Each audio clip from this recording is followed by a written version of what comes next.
While GWAS have successfully identified genomic regions associated with human traits and diseases, the biological impact of these risk variants is unclear. Here we outline a protocol to computationally predict putative target genes of GWAS risk variants using chromatin interaction profiles.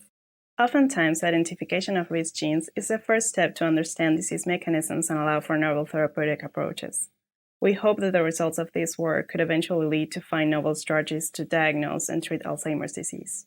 The main advantage of this technique is that by using 3D chromatin contact frequencies, we can identify the genes affected by Alzheimer's disease risk variants, even if they are thousands or even millions of base pairs away. When attempting this protocol, familiarity with R or Linux-based system is critical because the user is expected to conduct the entire protocol with this system.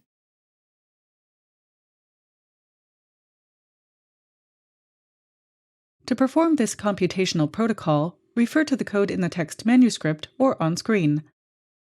Begin by setting up in R to generate a GRanges object for credible single nucleotide polymorphisms, or SNPs.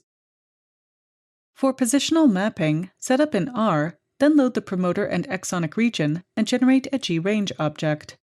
Overlap the credible SNPs with the exonic regions and with the promoter regions.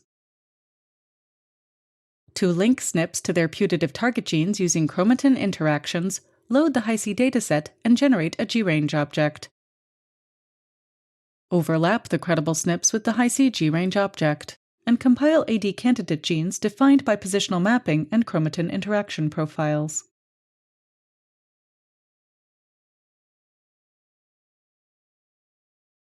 Next, explore developmental trajectory.